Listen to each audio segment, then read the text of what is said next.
Rempah merupakan komoditi yang banyak mempengaruhi sejarah Indonesia.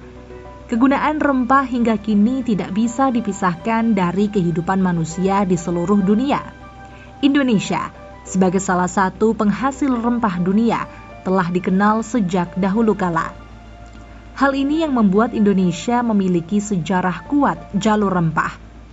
Oleh karena itu, Kementerian Pendidikan dan Kebudayaan mengadakan sebuah program muhibah jalur rempah dan menggandeng para laskar rempah. Salah satu laskar rempah yang ikut dalam muhibah jalur rempah adalah Bapak Eko Susanto, guru sejarah SMA Negeri 4 Kota Pekalongan.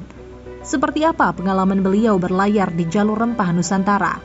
Simak selengkapnya hanya di Sosok.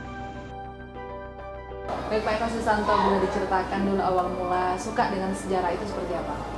Suka dengan sejarah itu karena memang awalnya basic suka traveling, suka jalan-jalan, terus kebetulan juga setiap saya pulang kampung ke wilayah Magelang itu kan banyak sekali candi-candi di sana. Nah, terus tertarik gitu untuk mendalami gimana sih kok candi ini bisa berdiri megah, terus juga bisa menjadi sebuah peradaban yang luar biasa zaman dulunya.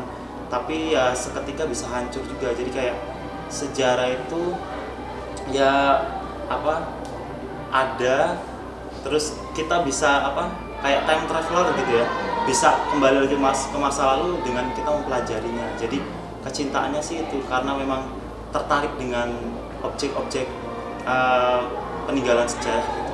Iya, dan sekarang kan sudah menjadi guru sejarah di SMA Negeri 4 Kota Pekalongan gitu Pak ya. Dan tidak hanya itu saja, ternyata Pak Eko punya kesempatan yang luar biasa untuk menjadi laskar rempah dari Kementerian Pendidikan dan Kebudayaan, betul? Benar. Iya. Nah itu seperti apa Pak? Programnya mungkin bisa diberikan gambaran umum. Iya, jadi kalau di Kemendikbudristek sendiri itu kan punya bidangnya masing-masing. Nah, kemarin kegiatan dari Kemendikbudristek itu yang menaungi adalah bidang kebudayaan. Ketuanya adalah Pak Hilmar Farid. Dan beliau mengusung kegiatan Muhibah Budaya Jalur Rempah, namanya MBJR, Muhibah Budaya Jalur Rempah.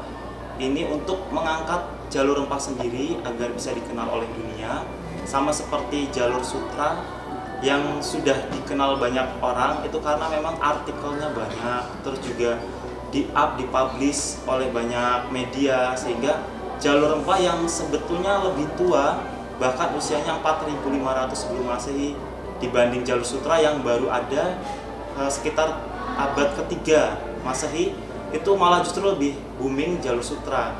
Padahal jalur sutra sendiri itu di dalamnya komoditi perdagangannya juga dari jalur rempah sebetulnya. Jadi dari Nusantara sendiri. Jadi karena melihat pentingnya jalur rempah ini untuk bisa diwariskan orang banyak bisa tahu, makanya salah satunya adalah diselenggarakan kegiatan Muhibah Budaya Jalur Rempah. Oke, kalau dari peran Bapak sebagai laskar rempah sendiri ini nanti tugasnya seperti apa? Iya, jadi kemarin kesempatan berlayar ya. Jadi kita memang diseleksi dari sekitar 600 peserta seluruh Indonesia, dan yang terpilih itu hanya 75 orang. Kebanyakan memang unsurnya tidak hanya guru, dari influencer, dari praktisi, terus juga ada dosen, ada juga mahasiswa yang memang punya prestasi di bidang. Kemarin ada duta wisata, duta baca, duta bahasa, itu kebanyakan yang memang prestasinya lumayan banyak ya, karena memang untuk masuk ke dalam bagian dari MBJR sendiri kita kemarin diseleksi.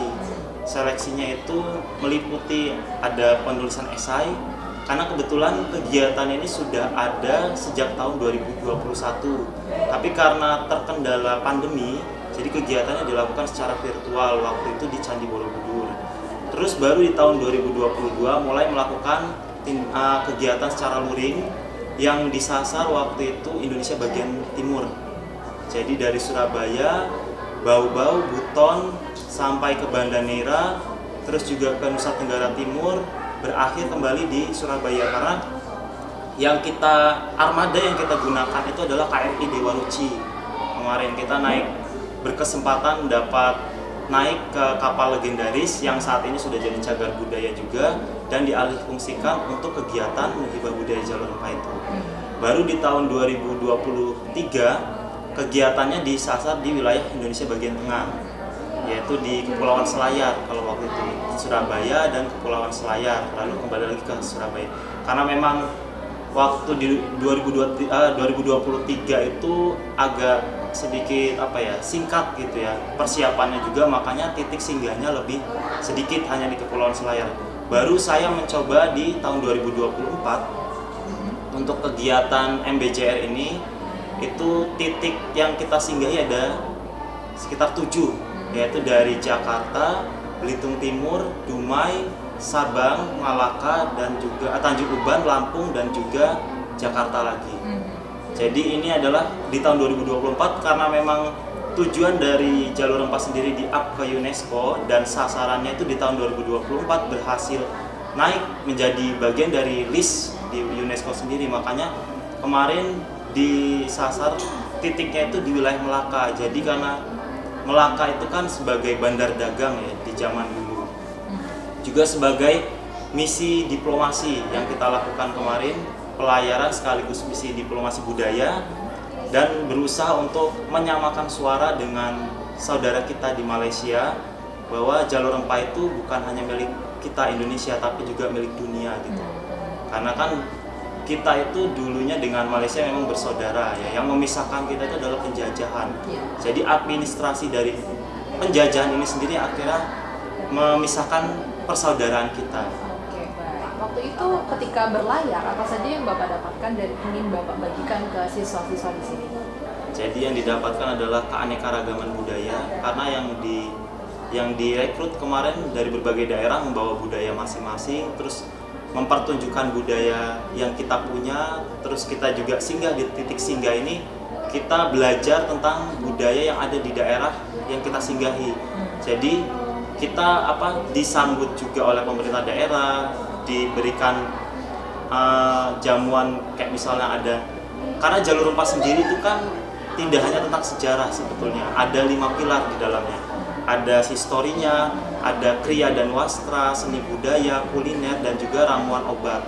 Nah makanya kita ini diarahkan ke 5 pilar ini agar setelah kita selesai dari pelayaran kita bisa sharing lagi ke entah itu ke daerah asal kita, sebagai apa kita di daerah asal. Misal saya sebagai guru, saya bisa mengajarkan kembali ke peserta didik di kelas karena memang sangat relevan dengan pembelajaran yang saat ini di kurikulum Merdeka ya, itu ada kaitannya dengan materi Jalur Rempah sendiri. Terima kasih, Pak.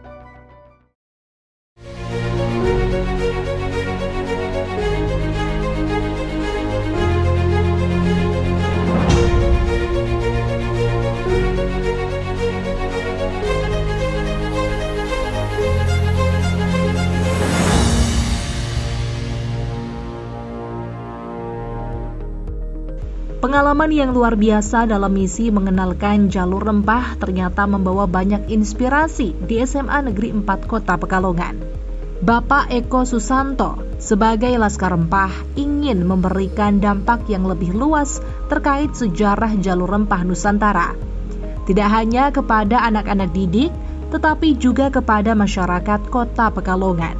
Pak Eko itu guru yang sering membuat media pembelajaran yang interaktif, kemudian memberikan tugas-tugas juga yang kreatif seperti komik atau pop-up book dan seterusnya. Jadi sangat menginspirasi lah, terutama bagi peserta didik maupun sesama rekan guru. Dan mendengar kalau Pak Eko ini menjadi Laskar Rempah ditunjuk oleh Kemendikbudristek, ini tanggapannya seperti apa, Pak? Ya tentu saja sebagai rekan merasa bangga ya, karena tentu saja untuk menjadi Laskar Rempah itu kan melalui seleksi yang ketat dan tidak mudah dari seluruh Indonesia, bahkan dari semua elemen kan, maksudnya tidak hanya dari guru doang, sehingga ya tentu saja bangga karena prosesnya tentu saja tidak mudah. Kalau harapan ke depan untuk Pak Eko selaku Laskar Rempah dan guru sejarah di SMA ini? Ya tentu saja harapannya semoga tetap bisa terus menginspirasi baik itu ke murid maupun juga sesama rekan guru ya, sehingga apa yang Pak Eko dapatkan dari Laskar Rempah itu bisa dibagikan kepada ya semua warga sekolah di sini. Oke. Baik, saya mohon izin untuk ulang nomor 1 ya Pak ya. Oke. Baik Bapak, boleh dijelaskan mengenai sosok Pak Eko sendiri sebagai pengajar di SMA Negeri 4 ini seperti apa? Pak Eko merupakan seorang guru yang inspiratif. Jadi banyak sekali media-media pembelajaran yang interaktif, kemudian tugas-tugas kepada siswa itu juga sangat kreatif, membuat komik, membuat pop-up book dan seterusnya. Kemudian secara guru juga profesional juga, jadi apa ya? Kalau secara pertemanan dengan Bapak seperti apa orangnya? Secara pertemanan sebetulnya baik ya, jadi Pak Eko dengan semua guru itu bisa bergaul dengan baik, terkadang juga bisa memberikan apa ya, wawasan atau ilmu yang dimiliki kepada guru-guru yang lainnya, berbagi. Ya, baik. Terima kasih, Pak. Oke. Zi, boleh diceritakan sosok Pak Eko Susanto di kelas itu seperti apa? Untuk sosok Pak Eko Susanto di kelas itu terutama sebagai guru sejarah ya, dimana rata-rata anak muda sekarang itu punya pemikiran kayak apaan sih pelajaran sejarah, mempelajari masa lalu pasti bosen. Tapi dengan cara mengajarnya Pak Eko, dengan cara berbicaranya Pak Eko itu jadinya tuh kayak asik gitu. Soalnya Pak Eko juga komunikasi sama muridnya itu gak yang kayak formal banget, tapi masih sopan. Jadi kayak jadinya suasana dalam kelas itu yang kayak belajar yang seharusnya kayak tegang, jadinya kayak enjoy semua. Kamu sendiri suka banget nggak dengan sejarah? Kalau aku karena mama sama bapakku juga suka menggali sejarah, aku juga lumayan suka sejarah. Oke, terus ketika kamu tahu kalau Pak Eko Susanto ini juga Laskar Rempah gitu ya, ini perasaan kamu gimana punya guru sejarah yang Laskar Rempah gitu? Kalau untuk punya guru sejarah yang Laskar Rempah itu merasa lumayan bangga karena bisa belajar langsung. Karena di dalam pembelajaran juga Pak Eko biasanya menceritakan pengalaman-pengalamannya waktu melakukan pelayaran. Jadi kayak punya guru sebagai seorang Laskar Rempah itu lumayan membuat kita Memotivasi ya? Iya, motivasi kita juga gitu. Oke, kalau kamu sendiri karena suka sejarah pengen nggak jadi kayak Pak Eko Laskar Rempah? Kalau aku juga pengen jadi Pak Eko karena kebetulan juga lumayan tertarik sama rempah-rempah gitu. Oke, rempah apa yang kamu suka? Kalau untuk rempah yang paling aku suka sendiri, itu rempahnya tuh lumayan banyak di kotaku, yaitu rempah pala. Pala, oke baik. Terima kasih ya Zi.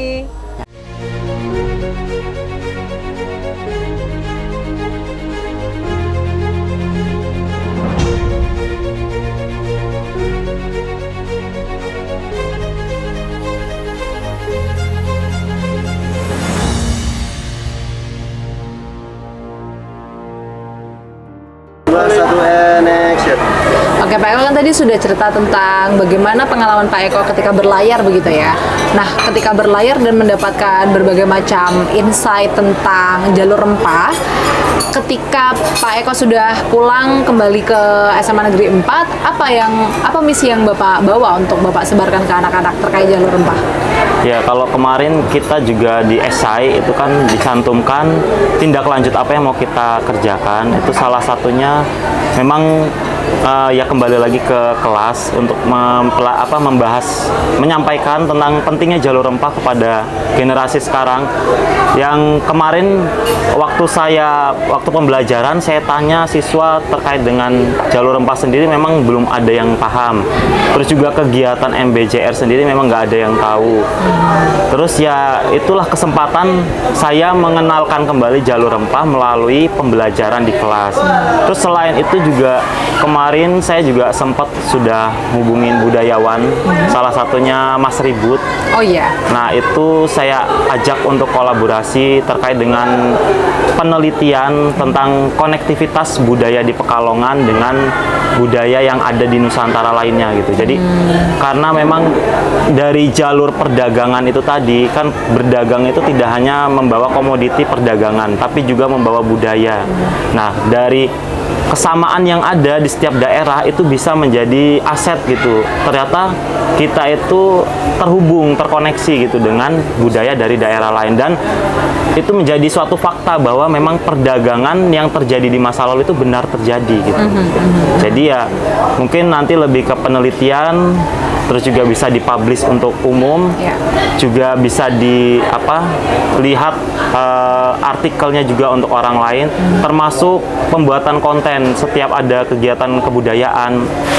Contohnya kayak kemarin bubur suro, terus juga kegiatan-kegiatan budaya yang ada di Kota Pekalongan itu saya berusaha untuk membuat kontennya, nge-up lagi di media, terus juga akhirnya dinotis kembali oleh akun Jalur Rempahnya sendiri. Itu kan jadi bisa dilihat oleh banyak orang gitu, tidak hanya di Kota Pekalongan tapi juga di seluruh wilayah di Indonesia gitu.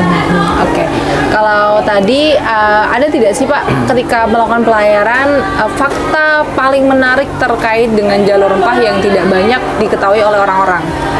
Fakta yang menarik itu ada sih waktu itu di Sabang ya. Jadi di Sabang itu kita dikasih bekal 1 genggam lada, karena di sana filosofinya waktu masa VOC 1 genggam lada yang di masa dulu itu sangat berharga, itu bisa ditukarkan dengan meriam gitu. Jadi karena saking berharganya rempah yang Eropa sendiri nggak ada, bahkan mereka sampai bertahun-tahun berlayar ke wilayah timur jauh yang mereka pikir awalnya India, tapi ternyata kok tidak sesuai dengan yang diharapkan. Ternyata ada lagi timur yang lebih timur lagi gitu. Jadi mereka menyebutnya timur jauh, dan itu menjadi kayak kita diajak time traveler tadi, dikasih lada 1 genggam, kita diibaratkan 1 genggam ini bisa ditukarkan dengan meriam yang ada pada saat itu. Gitu. Wow, berarti waktu itu rempah sudah seperti lebih dari emas. Iya benar, harganya lebih dari emas. Mungkin kalau sekarang ya bisa kita temui di pasar ya, udah lebih murah lagi dibanding dulu. Betul. Mungkin sekarang kalau kita masak kita ngasih lada itu udah kita nggak perhitungan gitu Pak ya. Tapi kalau dulu ternyata 1 genggam itu bisa ditukarkan dengan 1 meriam. Ya, 1 buah meriam. 1 buah meriam, baik. Nah, mengenai Laskar Rempah sendiri, kan Bapak menyebutkan ternyata juga masih banyak yang tidak mengerti terkait dengan program yang dari kementerian ini. Nah, dari Bapak sendiri ini apa kiat-kiatnya untuk lebih bisa mengenalkan kalau di Pekalongan ini ada loh Laskar Rempah, dan itu adalah Pak Eko Susanto. Mungkin nanti salah satunya adalah dengan melakukan mediasi ke dinas terkait kayak dinas pariwisata. Ini juga kita dari sekolah ada banyak sih program-program yang kerjasama dengan dinas-dinas terkait. Mungkin dari situ kita juga bisa sambil mengenalkan bahwa saya sendiri sebagai Laskar Rempah punya misi budaya, punya misi untuk membawa jalur rempah sendiri dikenal oleh banyak orang. Jadi akhirnya bisa diketahui oleh dinas-dinas terkait tadi, dan bisa diketahui juga oleh masyarakat umum dari adanya kegiatan-kegiatan yang kita lakukan gitu. Oke, berarti nanti akan lebih jauh lagi melakukan kolaborasi dengan dinas-dinas terkait begitu ya Pak. Nah, dengan ketika Bapak sudah pulang nih membawa banyak informasi tentang rempah, ini antusiasme dari anak-anak didik Bapak seperti apa? Kalau awalnya yang mereka tagih adalah oleh-oleh. Biasa kalau dari perjalanan jauh kan, Pak oleh-olehnya mana? Pak kok air lautnya nggak dibawa? Pak kok kayak gini? Kayak gimana kondisi di sana? Bisa bertahan di sana itu gimana gitu? Karena memang melakukan pelayaran berhari-hari itu kan baru pertama kali. Jadi kayak dari kemarin dari Dumai ke Sabang itu sekitar 4 hari, dan itu posisinya melawan arus. Kita menuju ke Samudra Hindia, gelombang besar, banyak dari peserta yang tumbang. Bahkan ada peserta mabuk laut. Bahkan ada yang peserta dokter. Dokter sendiri tumbang, ada dokter umum, dokter hewan, itu dua-duanya tumbang. Yang bertahan hanya sekitar 10 sampai 9 orang yang masih bisa nahan untuk nggak mabuk laut gitu. Jadi ya itu tadi, kesan pertamanya mereka excited, memang nanya bagaimana pengalamannya ketika berlayar, ketika tiba di titik singgah gitu. Terus apa aja yang didapat di sana ya. Akhirnya itu bisa jadi cerita yang berharga gitu ya, bisa dibagikan ke anak-anak didik dan menjadi motivasi untuk mereka juga bahwa banyak kegiatan yang bisa dilakukan, yang diikuti untuk sebagai bentuk pengembangan diri gitu. Yes, betul sekali. Nah, mungkin harapan terakhir nih untuk dari Bapak untuk anak-anak didik Bapak terkait supaya lebih bisa aware lagi tentang sejarah terutama jalur rempah. Ya, mungkin salah satunya membudayakan minum jamu. Karena kan sekarang kebanyakan ya lebih ke minuman-minuman kemasan ya. Terus juga lebih peduli untuk menanam tanaman-tanaman rempah atau apotek hidup. Karena itu sangat sebetulnya bermanfaat walaupun sederhana, tapi itu bisa menjadi salah satu jalan untuk bisa mengenal rempah-rempah secara keseluruhan. Jadi dari hal kecil itu bisa menjadi hal yang besar gitu. Oke, terima kasih banyak Pak Eko. Sama-sama. Keberadaan Pak Eko sebagai Laskar Rempah di Kota Pekalongan diharapkan bisa menjadi sosok yang akan membangkitkan kembali semangat siswa-siswi dan masyarakat untuk mempelajari sejarah jalur rempah Nusantara dan mampu melestarikan berbagai jenis rempah asli Nusantara, mulai dari hal-hal kecil seperti menanam tanaman rempah, meminum jamu, hingga memberikan edukasi.